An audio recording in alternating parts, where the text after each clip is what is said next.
ാകാറുള്ളത് ആ ദിവസം അതാ വാതിൽ തുറക്കപ്പെട്ടിട്ടും വീട്ടിലേക്ക് കയറുന്നില്ല, സലാം പറയുന്നില്ല. ഇങ്ങനെ ശ്രദ്ധിച്ചപ്പോ മുഖം ഇങ്ങനെ നിറം മാറുന്നത് കണ്ടു. മുത്തുനബി തങ്ങളുടെ മുഖം ഇങ്ങനെ നിറം മാറുകയാണ്.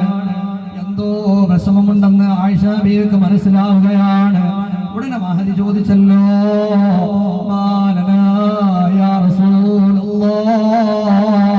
നബിയേ, എന്താണ് നിങ്ങൾക്ക് പറ്റിയത് നബിയേ? നിങ്ങളിൽ വല്ല കുറവുകളും വന്നിട്ടുണ്ടോ നബിയേ? അങ്ങനത്തെ വീടിന്റെ വാതിൽ തുറന്നിട്ട് അകത്ത് കയറുന്നില്ല, വീട്ടുകാരായ ഞങ്ങളോട് നിങ്ങൾ സലാം പറയുന്നില്ല, നിങ്ങളുടെ മുഖത്ത് വലിയ വിഷമമുണ്ടല്ലോ നബിയേ. ചോദ്യം, മാ ബാലു ഹാദിഹിൽ വസാന്ത, എന്താണ് ഇപ്പൊ നിങ്ങൾ ഈ വിരിമൊക്കെ കാണുന്നത്? ഇതാണ് പ്രശ്നം. അതായത് അന്ന് ആയിഷ ബീവിയുടെ വീട്ടിലേക്ക് ആയിഷ ബീവിയുടെ ഒരു അടുത്ത കൂട്ടുകാരി സന്ദർശിക്കാൻ വേണ്ടി വന്നിരുന്നു. അപ്പൊ ആയിഷ ബീവിയുടെ ഈ കൂട്ടുകാരി സന്ദർശിക്കാൻ വേണ്ടി വന്നപ്പോൾ നല്ല ഒരു വിരിപ്പും തലയിണയും ആയിഷ ബീവിക്ക് സമ്മാനിച്ചു. കാണാൻ നല്ല ചുരുക്കുണ്ട്. അതിലിങ്ങനെ നല്ല മൃഗങ്ങളുടെ ചിത്രങ്ങൾ കൊത്തുപണി ചെയ്ത നല്ല ഫോട്ടോയുള്ള വിരിപ്പായിരുന്നു. ആ വിരിപ്പ് വിരിച്ചു വെച്ചിട്ടുണ്ട്. തലയിണയിൽ ചിത്രങ്ങൾ കാണുന്നുണ്ട്. ജീവനുള്ള ജീവികളുടെ ചിത്രങ്ങൾ വരക്കപ്പെട്ട ഒരു നല്ല വൃത്തിയുള്ള വിരിപ്പാണ്.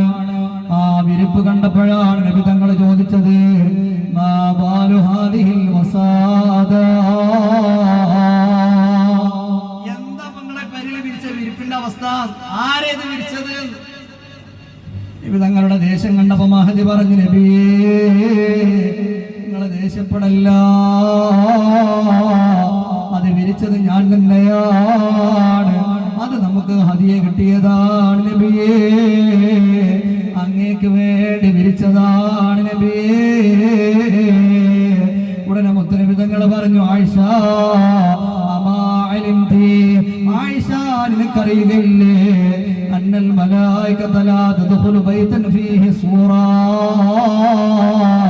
ഇതുപോലെ ചിത്രങ്ങളും ജീവികളുടെ ഫോട്ടോകളും പ്രദർശിപ്പിക്കപ്പെട്ട വീടാണെങ്കിൽ ആ വീട്ടിലേക്ക് റഹ്മത്തിന്റെ മലക്കുകൾ വരികയില്ല ആയിഷ.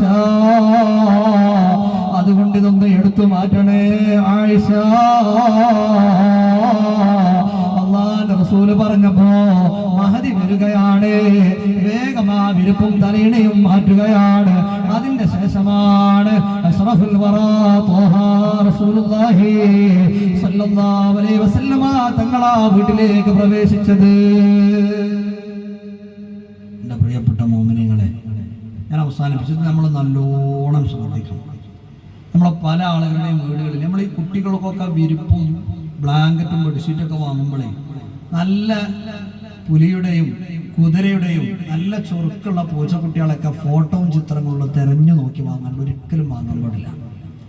നമ്മുടെ വീട്ടിൽ അത്തരം സാധനങ്ങൾ, അത്തരം ഫോട്ടോകൾ കാണുന്നോടത്തൊരിക്കലും പ്രദർശിപ്പിച്ചു വെക്കരുത്.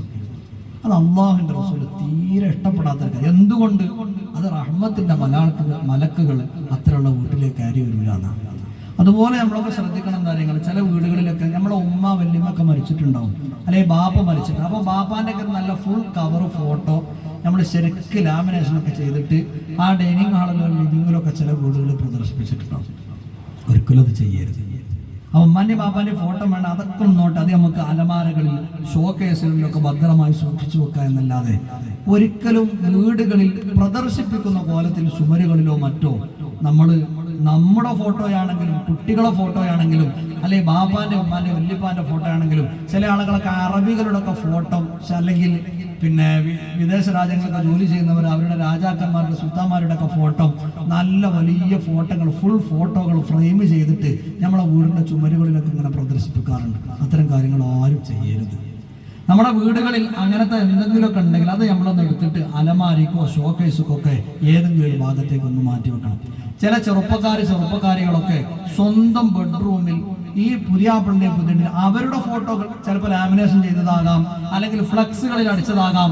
കുട്ടികളുടെ ഫുൾ ഫോട്ടോ ഒക്കെ ശരിക്കും ഫ്ലക്സിലൊക്കെ പ്രിന്റ് ചെയ്തിട്ട് ചിലപ്പോൾ ഒരു ബർത്ത്ഡേ സ്പെഷ്യൽ ഫോട്ടോക്കാരെങ്കിലും കൊടുത്തതാകാം. അതൊക്കെ ബെഡ്റൂമിന്റെ ചുമരുമ്പോൾ നമ്മൾ ശരിക്കും നല്ല ഭംഗിയിൽ വെച്ചിട്ടുണ്ട്. ഒരിക്കലും ചെയ്യാൻ പാടില്ല. കാരണം എന്താ പറയുക, ആ ബെഡ്റൂമിൽ താമസിക്കുന്നവർ മാനസികമായി വലിയ പ്രയാസങ്ങൾ അനുഭവിക്കുന്നുണ്ടാവും. അതില്ല എന്ന് എത്ര അവർ പറഞ്ഞാലും ഉണ്ടാവും. അവരത് മറച്ചു വെച്ച് ജീവിക്കുന്നുണ്ടാവും. അതിനൊരു കാരണം എന്താ പറയുക, ആ റൂമിലേക്ക് റഹ്മത്തിന്റെ മലക്ക് വരില്ല. അത് വന്നാലല്ലേ അവിടെ സന്തോഷം ഉണ്ടാവുള്ളൂ.